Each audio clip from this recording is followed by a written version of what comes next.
Hi guys, welcome back.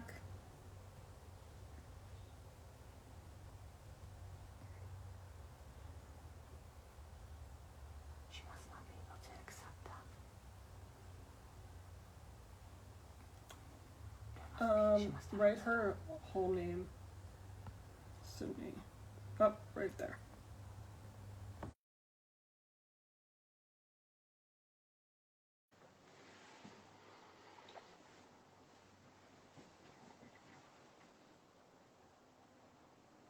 I'll click that button. Oh, okay. Hi.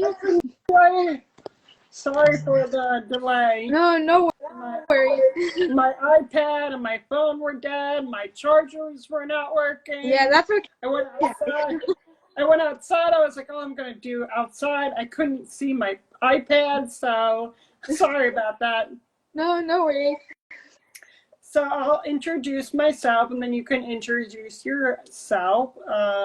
Hi guys, I'm Courtney Gabris. I have muscular dystrophy. I survived a stroke at 22 and now I'm a graphic designer. I'm 29 and I love to connect with my disabled community. So I'm so excited for introducing Sydney. Hello, Sydney. Hi, I'm Sydney. I'm 23 years old. I'm gonna be 24 in April. And I'm a Best Buddies ambassador for New York State. And I love music. And I'm a disability advocate for the disability community. Great, I love that. So, can you share about your journey with your disability? Explain it, the challenges for this condition. So I have chromosome 18q minus proximal deletion. It's hold on, I gotta find it. I'm sorry. No, I,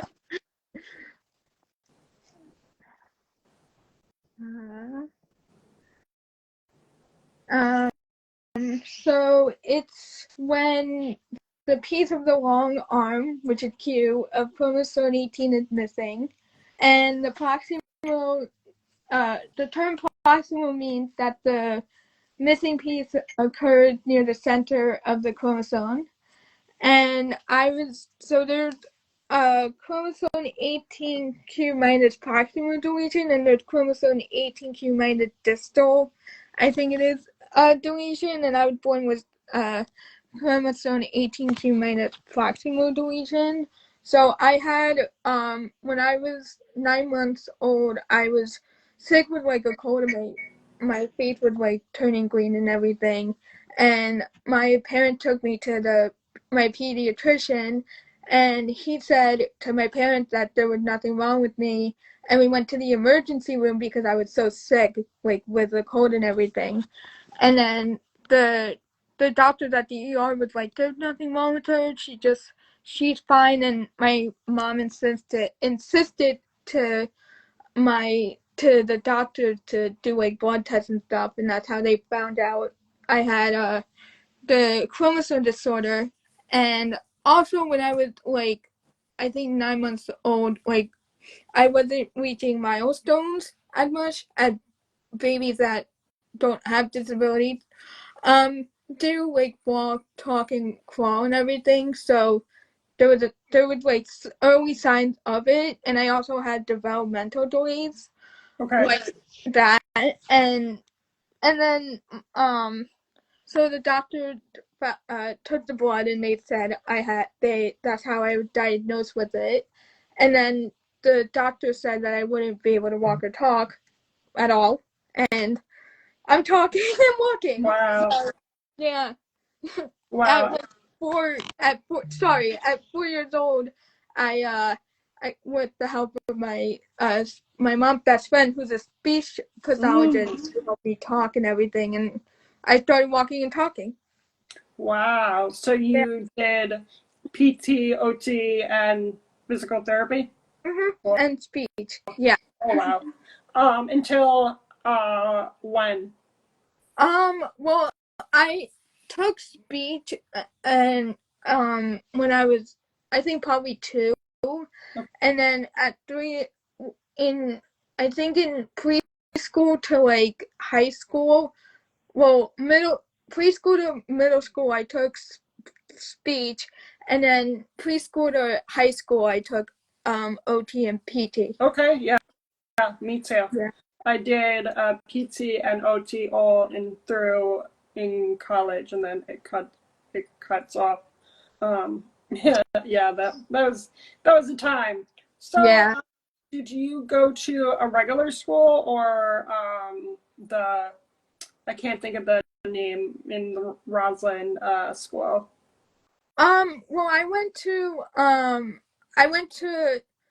building blocks for Okay.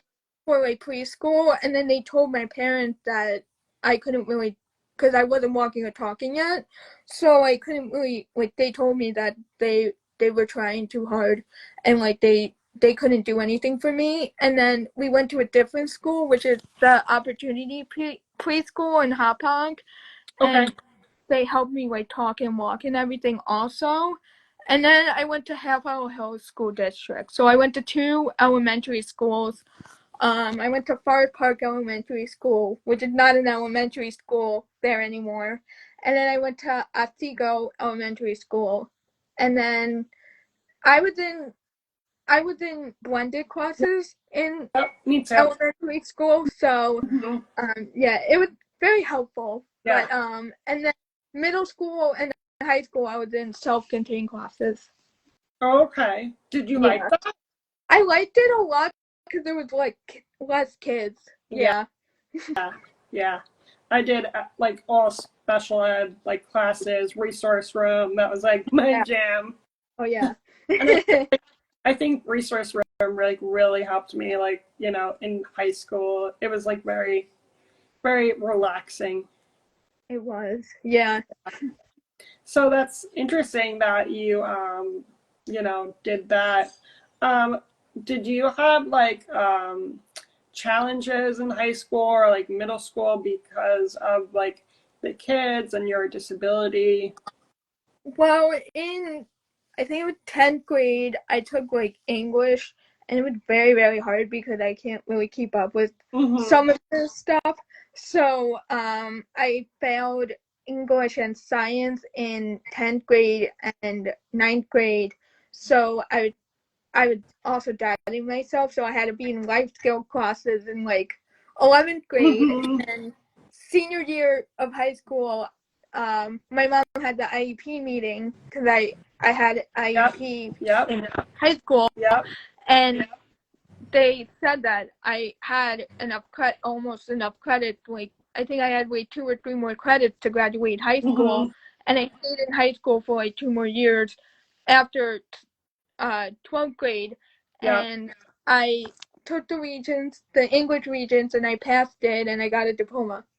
Very nice. Yeah, I stayed a year too. Yeah.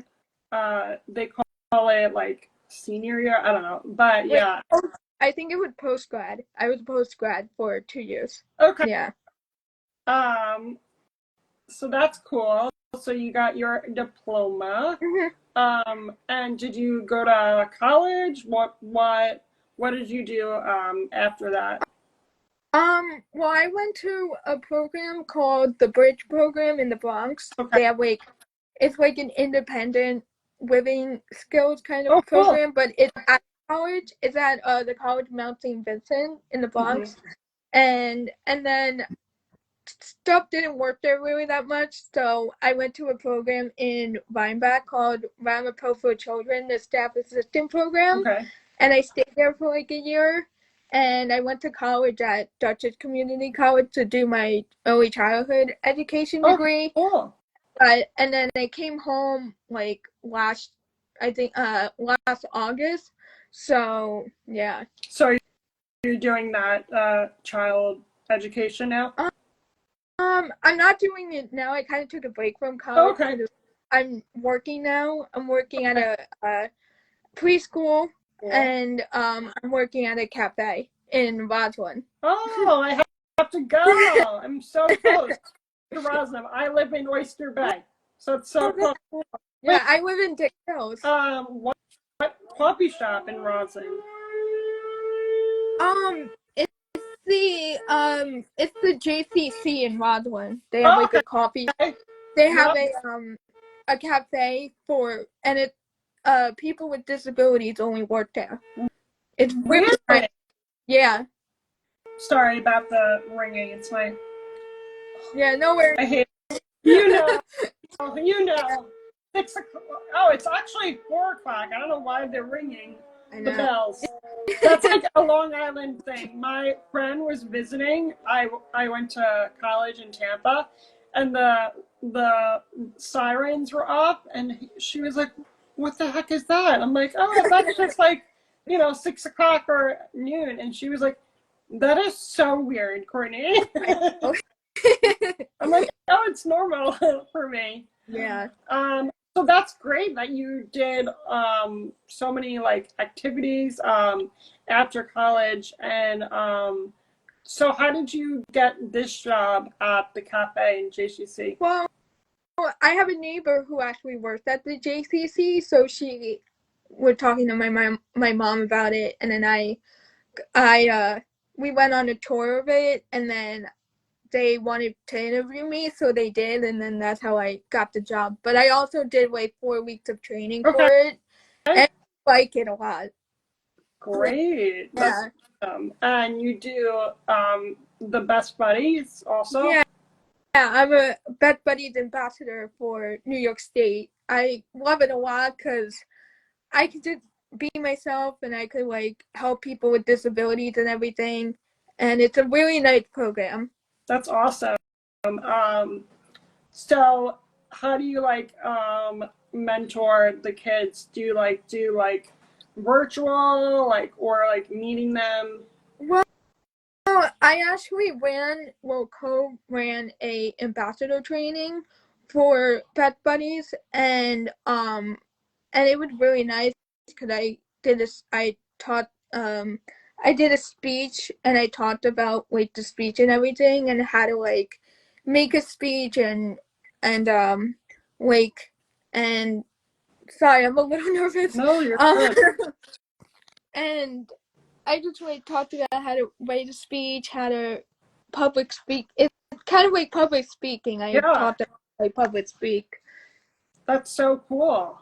Yeah. I know they have that camp in Long Beach, right? Camp in I think. Long Beach. Oh no, it's another name. Oh. It's a disability camp in Long Beach. I can't think of the name, but that's cool that you're doing that. And let's see. Do you find challenges with your disability and like navigating them in adult world? When I was younger, I used to not like myself because of my disability, and I Yep. kind of like, it was like I didn't really know much about my disability as much Yeah. as I do now, Yep. and I always used to ask my parents like, why am I different from my sisters? And I always used to think I can't do really most things because of my disability, and my sisters can. And my parents were like, you're just unique and you're different in your own way. And I wrote so I had what was it? I had a spelling word for school in fourth grade, and it was unique, and I had to write a sentence for homework with unique in it. And now this sentence I always say whenever I doubt myself with my disability because of fourth grade, I always say now, I am Sydney and I am unique, and that's okay. Yep. But valid. Valid. Yeah, it's I relate because my disability was so rare. I got diagnosed at 16 and they're like, "Oh yeah, you have LMNA and muscular dystrophy." I was like, "Okay, what's that?" Like, I had like I knew about muscular dystrophy, but in Long Island, like I was the only one that like had muscular dystrophy in Yeah. like Long Island. So like I like really felt lonely until like college and social media. because I'm 29. So we didn't really have like Instagram or until like probably like senior year in the high school. So I really felt really alone, and I really didn't know about anything except, muscular dystrophy. So I really relate because it was kind of tough because you want to fit in, but you're not. It was tough because I really didn't know about it, and then hmm now with social media, like what you said, it's like now it's different because I went to my first conference with my parents for my disability, and I met so many like people with the same Oh disability wow! as me, and now I feel more like comfortable with myself because I have people that I can relate to. Wow! Yeah. Oh, when did you go to that conference? I went in July of 2022. We went to Okay. Texas. That's where the medical stuff is for that. Uh-huh. The research, and it was really fun. I did a speech there also talking about my struggles in high school. So it was very nice. I loved it. I love being with the people that are just like me. Absolutely. Absolutely. Yeah, we don't have any conferences. Actually, we're just like talking about meeting up because our group on Facebook, when you have the groups, my muscular dystrophy is like probably like we have probably like 150 people in the group. So Mm-hmm. now we like want to meet because I never like met anything like anyone that had muscular dystrophy. I know a girl in Rochester that has my muscular dystrophy, but that I literally found her like 2 months ago, 2 years ago. So it's so interesting because I like lived my life until like social media, and like at that time like no one had like my muscular dystrophy. So I was like, okay, like I am unique. Yeah. um, but now I think society is like really pushing inclusion, acceptance. Uh, what what do you think is crucial to foster like inclusive? I think there should be more like TV shows about people with disabilities because a lot of people with disabilities don't get enough recognition Nope. for TV, for Broadway. Like How to Dance in Ohio, like just closed down, and I'm like, it was so upsetting because that was the only show that I could relate to. So Yeah, I think there should be more like recognition in show business or TV shows and movies and stuff with based on absolutely, people with disabilities. absolutely. Mm-hmm. Yeah, now I'm seeing it like in Barbie. There were like wheelchairs, so I was like, oh, okay, cool. Yeah, but like you said, like we need more representation. I mean, I grew up with no representation. Like Yeah. I am my like model because I didn't really have anything. And it's so nice that brands are working with accessible clothing, like Tommy Yeah. Hilfiger, um, the bras. Like it's so interesting and it's needed. Like it's needed. Um, so I'm just so excited for the future. I think we we are gonna be like representation in movies. We have like shows like the Love on the Yeah. Spectrum was good. Mm-hmm. Um, but we need like a disability for Love is Blind. I'm like, Yes. hello, Yeah. I can take it. We have no like just like dating shows that accept like Love and the Spectrum that has a disability community, and then we're so large in the community that like why are they not doing Yeah. this? Right. um yeah, it's changing. um how do you like push yourself for you know advocacy for your disability or the future, or what you want to accomplish? I've I have an Instagram account. I have an Instagram account called Disabilities Unite 21, and I've been trying to make the account more inclusive for people with disabilities. Like my friend works for me, and also my boyfriend worked for me, and they post like quotes, positive quotes about disabilities. They go on live talking about different disabilities and stuff.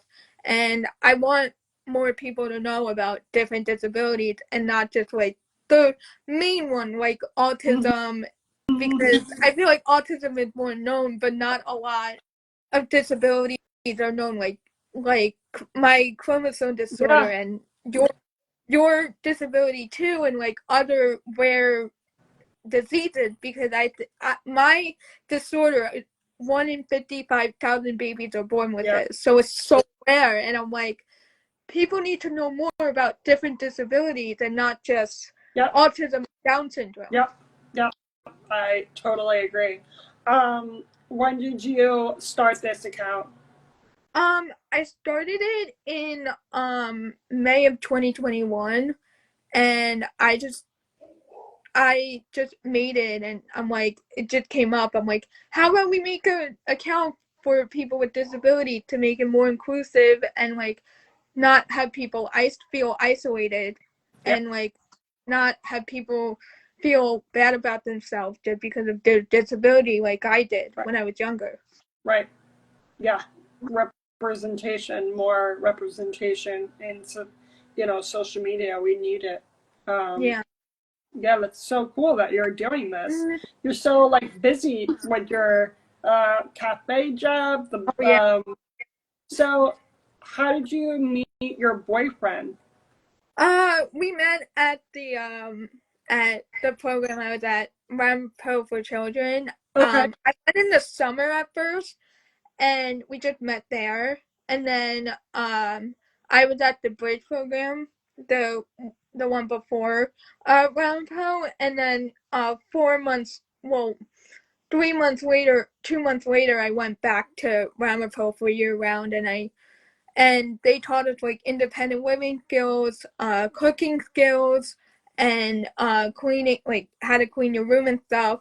And I had a roommate, and it was really nice and everything. And just like learning about social emotional learning too, like how to handle like stress and stuff, Yep. because I do stress very Yep. easily.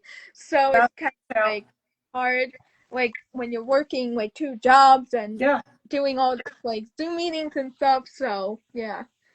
And And you met.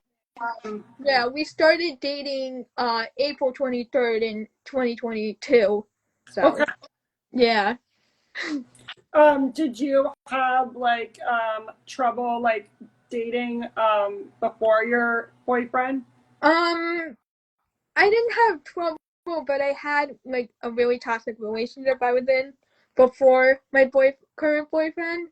Yeah, a lot just happened, and yeah. I get So that. yeah, after my relationship and my school that I went to, I just wanted to go back to Rampo to like just find myself again after that toxic relationship, Right. and it was just I found myself and I knew what I wanted to do when I was older. So Right. Right. No, it's very challenging. Abby, my cat wants to say hi. Hello, Abby. hello. She's always getting in my business when like I'm like in therapy. Abby, hello. Say hi to me. Hello. Oh my God, perfect. Um, but yeah, it's very hard when you're disabled and dating. That's what I wanted to talk about because I mean I have no. It's just so hard, like in dating apps, and I've never had a boyfriend. I've never had like a, you know, relationship, and I just wanted to discuss because it's just so hard to, have a relationship when they're not judging our disability. Yeah. So, um, okay, well, So that's great that you're doing it. Do you have any advice for your um, probably like 5-year-old Sydney that she was growing up to end this podcast? That you can do anything you put your mind to, and just don't give up. Because I always used to give up when I was younger. Like, everything, like, I always used to give up and just not even, like, go forward. And now, like, as I grew older, now I'm like, go do it. Go do your best and just Yes. don't give up. No, absolutely. I love that. Don't give up. Absolutely. I do that the same. And it's so not to give up, but the reward when you know don't give up is so rewarding, right? Yeah. Cool. Well, thanks for talking with me. I had a wonderful conversation. My people would, follow up and follow you. It's so great to talk about your disability because you said it's so, it's so rare Yeah. and no one talks about the rare disabilities. So I genuinely I love that you're doing that, and your Instagram and everything, and keep going on. You're awesome. And I want to visit you at the JCC. Oh, yeah. Yeah, thank you. You can always. Yeah, I'll text you when you're working. Okay. Thank you. Okay, Thank you bye. Of course, bye. Bye.